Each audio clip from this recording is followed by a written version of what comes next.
Hey, Ryan here, and in this video, I'm going to show you how you can use the Topshelf template inside of Framer. So essentially, this is quite an extensive template. There is a bunch of collection fields set up here. There's a product page as well where you can display all of your products. And the great thing about this template is that it's also functional, meaning that things like the cart and checkout work using Shopify. Now, to actually make all of that connection work, you actually need to use Frameship, the Frameship plugin, and you also need an account for that. Now, I actually have included a 10% off discount code here as well. And essentially, the reason why we need Frameship is so we can actually enable the Shopify connection, meaning you can sync over your own Shopify data and then actually make this site functional. Now, first, inside the CMS here, you'll see we already have a collection with a bunch of Shopify data. Now, to update this, we can simply just click on this little tag here, and essentially you'll kind of be prompted inside of your own Frameship account to sync over your data. So you actually need to sync all of your Shopify store products and bring that into the Framer CMS. I'll leave all the relevant links that you need to know about how to use Frameship down below this video. But outside of that, in this video in particular, I just want to talk about the template. But of course, if you have any questions about Frameship, feel free to reach out to me as well. So once we have all of our products synced, essentially we can start to utilize our template.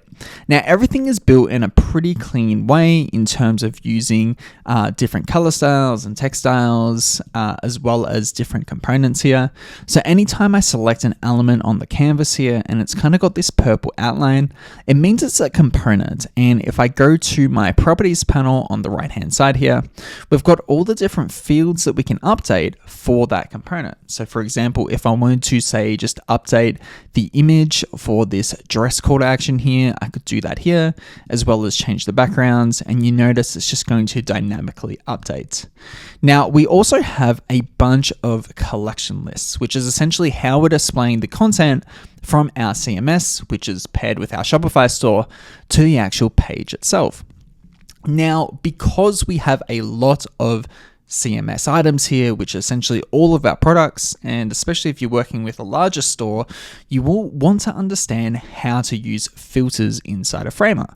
So essentially, anytime you kind of like see a list of all the products here, and if I go to my layers panel, you'll notice that they're kind of inside of their own collection. Now, inside of this, what we call a collection list, we can apply a filter. So there'll already be filters automatically applied. And if you feel like your content isn't syncing across correctly or not showing on the page, it's usually because that your filter isn't set up correctly.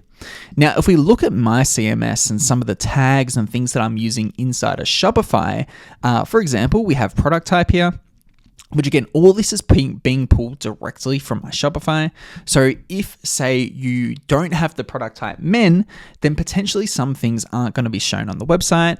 That's totally fine. And I'll show you how you can actually update the Framer site in just a minute with your actual Shopify data that you have. So all this data here is temporary. It doesn't matter what data you're using from Shopify, you can actually tweak that inside of this template.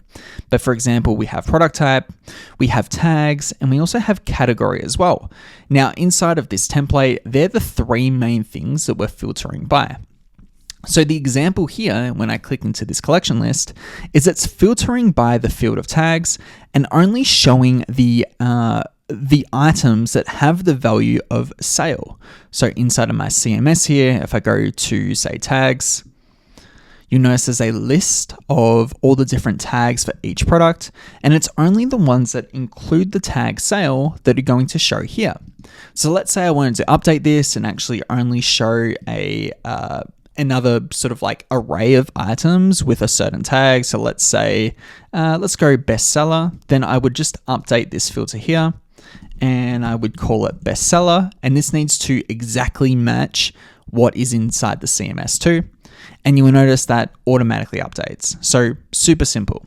Now, this is kind of the trick to utilizing this full template and I think it's probably the most difficult thing, to be honest, which is just you need to go through, make sure that each page kind of looks right and is filtered based on your content that you have with your Shopify store. So inside of this collection here, which sits off to the left-hand side, again, I'm going to go into this collection list and we're just going to look at the filtering that is being applied. So in this case, we are filtering by all products here. So there's no real filtering here, but we do have sorting enabled, which is fine. But let's say we go into homeware, you notice it's only showing homeware products. Now, whether you sell homeware products or not, you might want to update this page to show something else with another sort of category on your website. And again, we just need to make sure that the filtering is being applied correctly. So in this case, we're filtering to the field of the product type, and then we're making that equal a certain value. And again, that value needs to be exact in terms of what's being pulled through from your Shopify store to the CMS. And essentially for these sort of like product pages here, these sort of like category pages, essentially we're filtering all these by product type. So all these pages within our collections here are being filtered by a product type.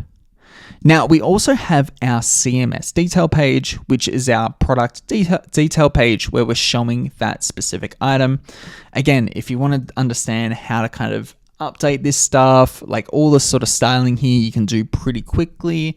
But since there's a template, already looks fantastic and everything should just work here. There really shouldn't be too much that you need to change.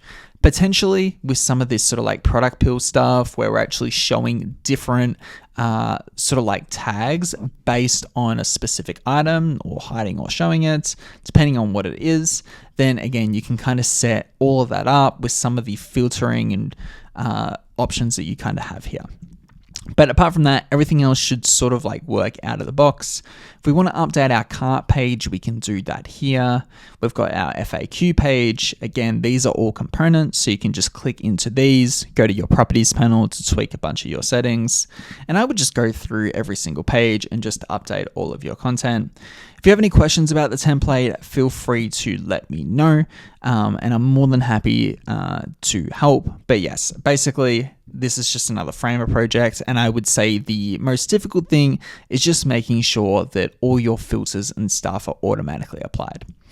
There's some extra things to kind of note here on the website as well. For example, we kind of have this hero gallery of this sort of like imagery, and these will kind of float through 3 different cards. If I double click into this, again, everything is just a component and I can essentially update the design and the content here.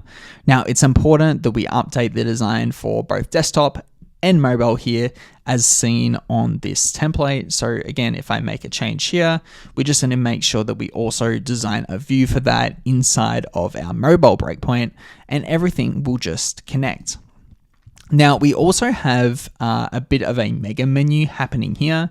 Now, similar to our collection list pages, we also need to make sure that the filtering is applied here. So if I double click into my navbar here, and then again, double click once again, we kind of get a view of kind of how this all looks. Now, this is our sort of like hot menu. So when I actually click on search at the top of the page, then we're actually going to get this menu here. So when I click on search, we get the top menu, but we also have this mega menu when I actually click on these categories down below here as well. So these are technically 2 different menus. So I can also just double click into this, then double click into the secondary menu here.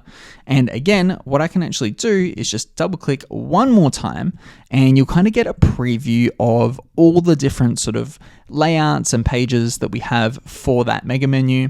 And we've built this in a really great way. So you can just update the content in each one of these. You may have to go a little bit deeper to update them. But basically, once you update this here, it'll update throughout your entire website and you don't have to worry about anything else. So that's basically it. Again, if you have any questions, feel free to reach out, but I cannot wait to see your store live on the internet, built with Frameship, Framer, and the Topshelf template.